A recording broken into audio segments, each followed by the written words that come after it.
Baik, mari kita buka Alkitab kita dari kitab Lukas pasal pertama ayat 37. Lukas pasal pertama ayat 37. Demikian bunyi firman Tuhan, sebab bagi Allah tidak ada yang mustahil. Ini perkataan daripada malaikat Tuhan kepada Maria. Waktu itu malaikat sedang mengabarkan bahwa Maria ini akan dipakai sebagai hambanya Tuhan, yaitu Maria akan hamil oleh Roh Kudus, ya. Dan juga pada saat yang sama malaikat itu mengabarkan bahwa Elizabeth itu keluarga daripada Maria yang mandul sekian lama, bahwa Elizabeth sudah hamil selama 6 bulan. Dan kemudian di tengah-tengah kebengongan daripada Maria, malaikat berkata begini, bagi Allah tidak ada yang mustahil. Nah, pertanyaan bagi setiap kita hari ini, apa sih yang kira-kira tidak bisa dilakukan oleh Tuhan? Bahkan kalau kita berimajinasi secara liar, misalnya waktu Yesus ada di atas kayu salib 2000 tahun yang lalu di atas gunung Golgota. Kalau dia mau, Bapak Ibu sekalian, ya dia bisa turun dari salib atau dia bisa loncat dari salib, dan kemudian meskipun tubuhnya sudah tercabik-cabik, Yesus itu bisa loh kemudian salto di udara, dan kemudian waktu mendarat tubuhnya itu kemudian nggak ada lukanya, dan dia tempelengin atau dia bilang tentara semuanya rebah atau tentara semuanya mati, ya. Itu bisa saja terjadi, sebab bagi Allah tidak ada yang mustahil, ya. Saya juga sering memberikan motivasi kepada jemaat Tuhan yang sedang bergumul, ya, tentang sesuatu, mungkin itu tentang kesehatan, tentang pekerjaan, tentang keuangan, tentang keluarganya, juga tentang surat-surat imigrasi. Ya, saya bilang tidak ada yang mustahil bagi Tuhan. Markus 9 ayat 27 jawab Yesus, katamu jika engkau dapat, tidak ada yang mustahil bagi orang yang percaya, ya. Markus 9 ayat 23 ini settingnya adalah bagaimana ketika Yesus menyembuhkan seorang anak yang kerasukan roh jahat mulai masa kecilnya. Roh jahat itu kalau bekerja kepada anak ini, maka anak ini bisa terbanting-banting, Bapak Ibu sekalian, ya. Dan kemudian karena dia dikuasai oleh roh jahat, maka anak ini bisu dan tuli sejak masa kecilnya, ya. Tetapi Yesus berkata, ya, tidak ada yang mustahil bagi orang percaya. Hari ini melalui 2 ayat ini, yang pertama, tidak ada yang mustahil bagi Tuhan, tidak ada yang mustahil bagi orang yang percaya. Dan saya sudah melihat Bapak Ibu sekalian dalam hidup saya, dalam pelayanan saya, misalnya ada orang yang sakit kanker stadium 4, Bapak Ibu sekalian, yang sudah ada hasil medisnya, dan kemudian dikatakan oleh dokter untuk siap-siap bahwa waktunya tidak terlalu lama lagi. Ketika kami berdoa bersama-sama, maka orang yang sakit kanker itu pun mengalami mukjizat kesembuhan dan sembuhnya secara sempurna. Ayah mertua saya, dia koma selama 11 hari. Pembuluh darah di otaknya tersumbat, dan kemudian dia nggak bisa ngapa-ngapain, tidak sadar. Tapi saya bersama istri dan keluarga besar merendahkan diri, berdoa di hadapan Tuhan, minta kemurahan Tuhan, dan kami memegang peristiwa daripada Raja Hizkia, di mana Raja Hizkia waktu itu sudah divonis untuk mati, tapi kemudian Tuhan beri perpanjangan umur 15 tahun. Kami tidak teliti membaca ayat itu. Kami bilang, Tuhan, kami minta kemurahan-Mu, tolong Bapa kami, tolong mertua kami ini. Tuhan beri kesempatan untuk hidup, sadarkan Tuhan.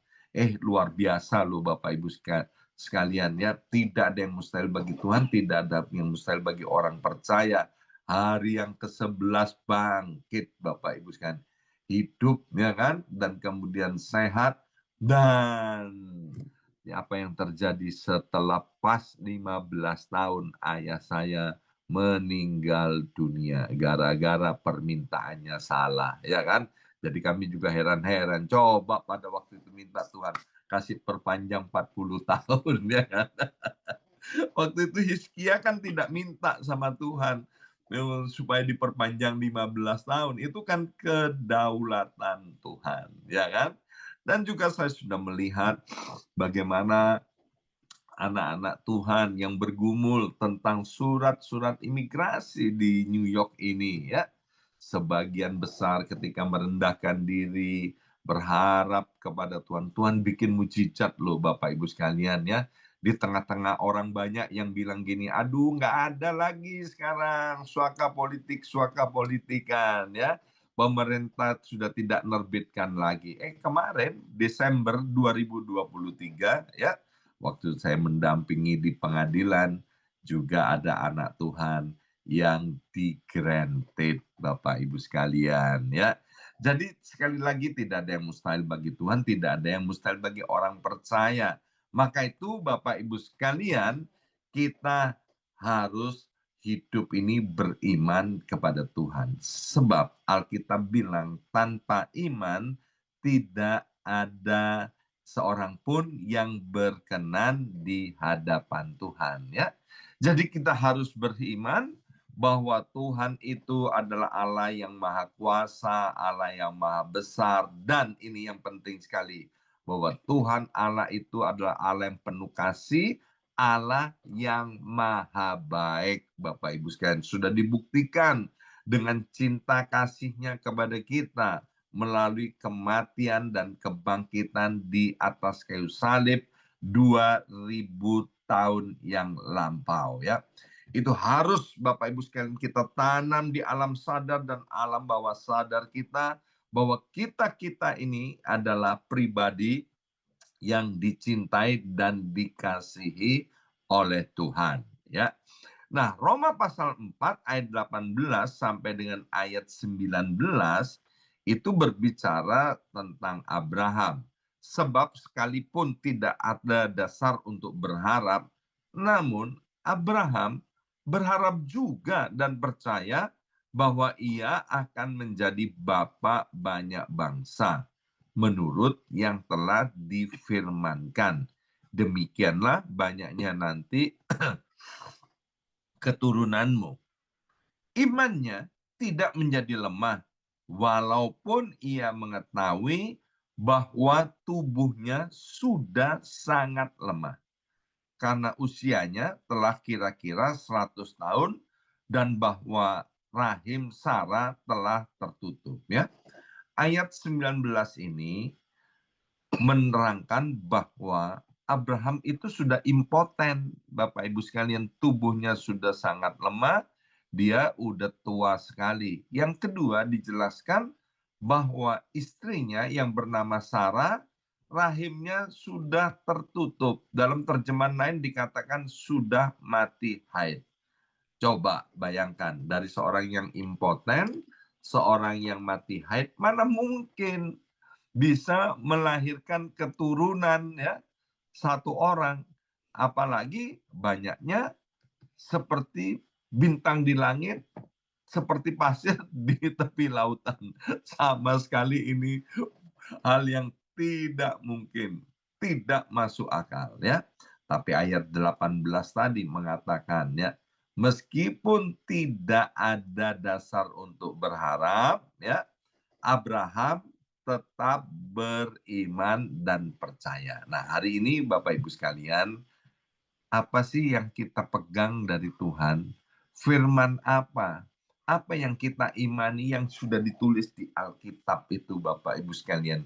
Yang belum kita alami. Percayalah Bapak Ibu sekalian ya. Kalau itu belum kita alami, jangan sampai iman kita menjadi lemah ya. Salah satu kekurangan daripada beberapa anak Tuhan, tidak semua sih, iman mereka itu gampang lemah, ya, maunya instan, instan, instan, ya. Kalau Tuhan belum kabulkan, maunya cepat-cepat, ya, untuk dikabulkan. Kalau kemudian masih perlu menunggu waktunya Tuhan, dia pikir bahwa dirinya tidak dicintai oleh Tuhan. Dia pikir bahwa Tuhan benci kepada dirinya. Dia pikir bahwa ini tidak mungkin untuk terjadi. Tolak pikiran seperti itu, Bapak Ibu sekalian. Jangan izinkan hati kita menuduh kita, sehingga kita nggak punya keberanian untuk datang menghadap Tuhan. Yesaya 43 ayat yang ke-19 bilang begini. Yesaya 43 ayat 19. Lihat, aku hendak membuat sesuatu yang baru, yang sekarang sudah tumbuh. Belumkah kamu mengetahuinya? Ya, aku hendak membuat jalan di padang gurun dan sungai-sungai di padang belantara. Ini ayat yang sangat tidak mungkin, Bapak Ibu sekalian. Membuat jalan di padang gurun, ya. Kalau Bapak Ibu sekalian ada yang pernah jalan di padang gurun itu kan pasir gitu ya, kering di mana-mana. Itu kalau kita buat jalan nanti akan tertutup lagi dengan pasir sehingga jalan itu nggak akan pernah ada Bapak Ibu sekalian ya. Tapi Tuhan bilang, aku hendak membuat jalan di padang gurun. Sekali lagi menegaskan bahwa tidak ada yang mustahil bagi Tuhan. Dan kalau kita percaya kepada Tuhan, juga nggak ada yang mustahil. Kita percaya, amin Tuhan. Engkau yang sanggup untuk membuat jalan di padang gurun. Tahun ini adalah tahun penuaian. Kalau kita melihat kekuatan kita, kemampuan kita, usia kita, kemudian keadaan kita, itu bisa membuat kita jadi lemah, Bapak Ibu sekalian. Tapi kalau kita percaya kepada Tuhan, ya, apa yang menjadi kerinduan kita tahun ini? Imani, Bapak Ibu sekalian, ya. Imani, datang kepada Tuhan dengan kerendahan hati, dan biarlah apa yang kita imani, apa yang kita percaya itu, ya, meskipun itu too good to be true, percayalah the dream come true. Ya, apa yang kita rindukan, apa yang kita impikan itu akan menjadi kenyataan. Asal sesuai dengan firman Tuhan. Ya, sekali lagi dengan catatan apa yang menjadi mimpi kita, apa yang menjadi kerinduan kita itu sesuai dengan firman Tuhan. Di Las Vegas di Amerika Serikat itu ada perusahaan yang membuat akuarium, Bapak Ibu sekalian ya. Dan kalau kita mau jalan-jalan ke tempat pembuatan akuarium itu, pada waktu itu bayarnya itu $30 satu orang ya. Nah, tempat pembuatan akuarium ini namanya ATM, acrylic tank apa gitu ya namanya. Saya agak sedikit lupa Bapak Ibu sekalian. Tapi pembuat akuarium itu bilang begini, kalau kamu bisa memimpikannya, maka aku bisa mewujudkannya. Wah, luar biasa loh Bapak Ibu sekalian. Jadi kalau kita bisa mengimajinasikan, ya, suruh cerita sama dia, nanti dia yang akan mewujudkannya. Dan hasilnya itu kita bisa lihat di YouTube ya kan. Dia juga bikin itu di serial televisi yang ada di Amerika Serikat ini ya. bagaimana ada seorang drummer, ya, dia datang ke sana, dia bilang begini, aku kepingin drum ini, ya, semuanya jadi akuarium, ya, ada ikannya, tapi ikannya bisa hidup berenang, dan waktu aku pukul itu bagian-bagian daripada drum itu, tetap drumnya berfungsi secara sempurna. Bisa loh Bapak Ibu sekalian itu, ya, akuarium itu bisa dibikin dan keren banget ya, orangnya sambil main drum, drumnya bunyi, di situ ada ikan-ikan di semua bagian itu. Belum lagi kemudian ada lagi orang yang pernah tinggal di London, Bapak Ibu sekalian. Dia sekarang tinggal di Amerika, dia bilang gini, aku kepingin bikin akuarium yang nanti kira-kira menggambarkan bentuknya seperti ada di London. Kemudian dibuatlah akuarium, Bapak Ibu sekalian, itu ada kotak teleponnya, kemudian ada apa itu, fire hydrant itu untuk pemadam kebakaran. Keren banget ya. Ini manusia loh Bapak Ibu sekalian. Kalau manusia itu bisa mewujudkan, manusia yang membuat akuarium itu bisa mewujudkan impian kita, lebih-lebih Tuhan. Bapak Ibu sekalian ya, dia memang mau Bapak Ibu sekalian hidup kita ini ya, di dunia ini kita juga bisa menikmati sebelum kita nanti waktunya setelah habis pulang ke rumah Bapa di sorga. Tuhan mau memberi kita hidup selagi di dunia ini, dan hidup itu di dalam segala kelimpahan ya. Nah, tanda-tanda orang yang beriman kepada Tuhan, yang pertama tadi saya sudah sampaikan di pembukaan, yaitu bersyukur. Ya, bersama saya ucapkan bersyukur. 2, 3, bersyukur. Ya, tadi kan nyanyinya, pujian-pujiannya ya, sampai ini kan kami udah sering nyanyikan. Tapi hari ini Bu Yongki bilang gini, wah, pujiannya mulai pertama sampai selesai itu tentang bersyukur, bersyukur. Padahal Bu Yongki juga nggak tahu apa yang akan saya sampaikan ya. Dalam kisah Rasul 16 ayat 25, kisah Rasul 16 ayat 25. Tetapi kira-kira tengah malam, Paulus dan Silas berdoa dan menyanyikan puji-pujian kepada Allah, dan orang-orang hukuman lain mendengarkan mereka.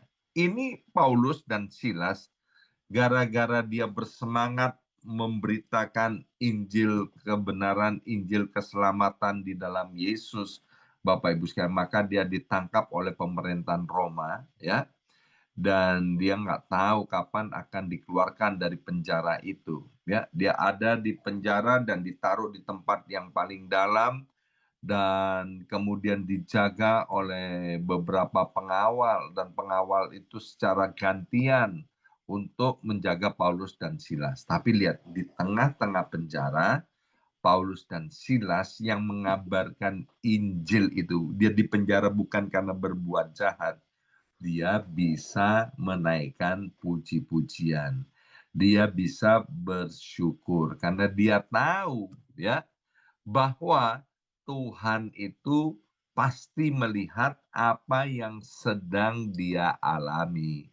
Dan Paulus Silas juga beriman bahwa apa yang dia alami itu, Tuhan itu secara mudah bisa membebaskannya. Dan memang kalau kita membaca kisah Rasul 16 ayat 25, ya, kemudian terjadi gempa bumi lokal, dan kemudian rantai-rantai membelenggu, Paulus dan Silas itu kemudian terbuka sendiri, pintu-pintu penjara terbuka, dan Paulus Silas bisa keluar dari penjara. Hari ini Bapak Ibu sekalian, biarlah jangan pernah kita izinkan dari mulut lidah kita keluar kata-kata bersungut-sungut atau kata-kata ngomel.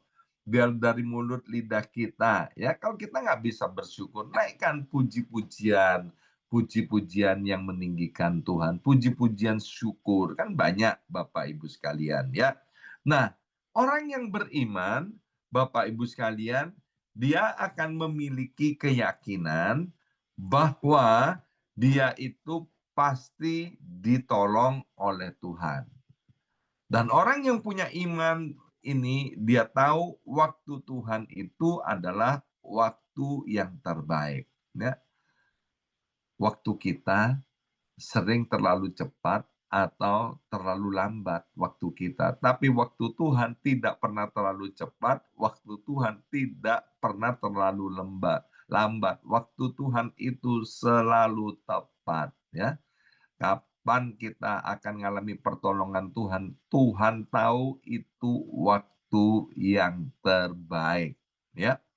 Ayub juga nggak pernah tahu kapan dia akan mengalami kesembuhan, Bapak Ibu sekalian. Tapi kalau kita belajar dari Ayub, dari perkataannya di tengah-tengah penderitaannya seperti itu, yang aduh luar biasa ya. Kita nggak pernah melihat bahwa Ayub itu ngomel-ngomel ya. Kenapa? Karena Ayub adalah seorang yang benar, yang saleh, yang percaya dan beriman kepada Tuhan. Nah, hari ini sebelum kita akhiri, Bapak Ibu sekalian, Tuhan mau untuk kita kemudian kembali beriman kepada Tuhan. Mengapa? Sebab tidak ada yang mustahil bagi Tuhan dan tidak ada yang mustahil bagi orang percaya. Kalau kita pernah melihat, kita pernah mendengar, kita pernah menyaksikan orang lain ditolong, percayalah Bapak Ibu sekalian, pada saatnya Tuhan pasti tolong kita. Tuhan pasti angkat kita. Alkitab bilang jalan hidup orang benar itu seperti cahaya fajar pada pagi hari yang akan semakin terang hingga rembang tengah hari. Amin. Mari kita berdoa.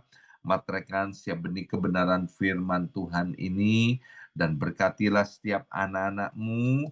Roh Kudus memampukan kami mulai hari ini kami berjalan di dalam iman kepada Kristus Yesus Tuhan. Sebab kami tahu tidak ada yang mustahil bagi Tuhan, tidak ada yang mustahil bagi orang percaya. Dalam nama Yesus kami sudah berdoa. Haleluya. Amin, amin, amin.